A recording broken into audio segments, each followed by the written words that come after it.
मासी माँ उठ गई। ऑफिस से आते ही आर्यन ने माँ से पूछा, हाँ बबुआ, बस अभी ही उठी हैं। मैंने पानी पिला दिया है, तो मुँह हाथ धो लो, तब तक चाय बनाती हूँ। आर्यन फटाफट कपड़े बदलकर माँ के कमरे में पहुँचा। माँ चुपचाप अपने साफ सुथरे पलंग पर लेटी थी।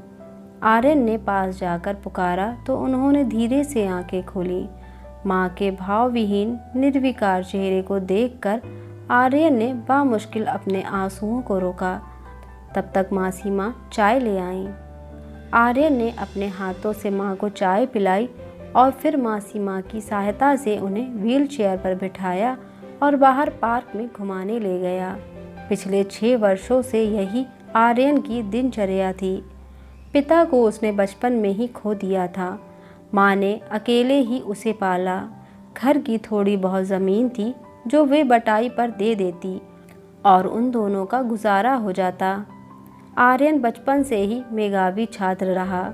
छात्रवृत्ति के सहारे पढ़ते हुए उसने अपनी शिक्षा पूरी की और पास के ही शहर में उसकी नौकरी लग गई। नौकरी लगते ही वे माँ को अपने साथ ले आया। माँ बेटा बहुत खुश थे। माँ ने उसके लिए लड़की देखनी शुरू की। काफ़ी खोजबीन के बाद किरण के साथ रिश्ता पक्का हो गया और सगाई अगले महीने निश्चित हुई। परंतु नियति को कुछ और ही मंजूर था। कुछ दिन बाद जब माँ बाजार कुछ सामान लेने गई तो वापसी में उन्हें एक कार ने टक्कर मार दी और वे बुरी तरह घायल हो गईं। खबर मिलते ही आर्यन अस्पताल पहुंचा। क्योंकि हादसा घर के ही पास हुआ था तो पड़ोसियों ने तुरंत उन्हें अस्पताल पहुंचा दिया था। माँ को सिर और पीठ पर बहुत चोट आई थी। 3 दिन तक बेहोश रहने के बाद जब माँ ने आंखें खोली तो वे किसी को नहीं पहचानी, यहाँ तक कि अपने बेटे को भी नहीं।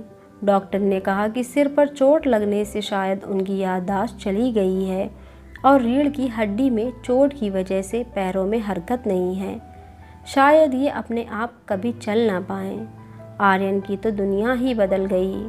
उसकी माँ ही उसका सब कुछ थी। कल तक जो माँ बेटे की बलाएं लेते उस पर लाड लुटाते नहीं थकती थी, वही आज उसे पहचानती तक नहीं। विधि की इससे बड़ी विडंबना नहीं हो सकती। इधर ये सब जानकर किरण और उसके माँ बाप ने इस रिश्ते से इनकार कर दिया। किरण का कहना था कि वे जिंदगी भर बिस्तर पर पड़ी सास की सेवा टहल नहीं कर सकती। आर्यन दिन रात माँ की देखभाल करता, पर आखिर उसे नौकरी भी तो करनी थी। इसीलिए उसने गांव से माया मौसी को बुला लिया। माया गांव में उनके पड़ोस में रहती थी और बिल्कुल अकेली थी। उनके पति का बहुत पहले देहांत हो चुका था और बाल बच्चे नहीं थे। माँ और माया मौसी गांव में अक्सर एक दूसरे का सुख दुख बांटते। यहाँ आकर मौसी ने घर अच्छे से संभाल लिया। उन्हें भी सहारा मिल गया और आर्यन भी माँ की तरफ से थोड़ा निश्चित हो गया। बस आर्यन की सारी दुनिया माँ में सिमट आई थी। वे भले ही बेटे को ना पहचाने, पर बेटा तो माँ को पहचानता था। वे कैसे अपनी माँ को छोड़ देता। जब वे छोटा, निरीह और असहाय था तो माँ उसका संबल बनी, अपना दुख भुलाकर उसे सहारा दिया। आज उसकी बारी थी। माँ को पार्क से वापस लाकर वे उनके पैरों की मालिश करने लगा। ये उसका रोज़ का नियम था। वो दिन रात अपनी माँ की सेवा करता, इस उम्मीद में कि शायद एक दिन माँ अपने पैरों पर खड़ी हो सके।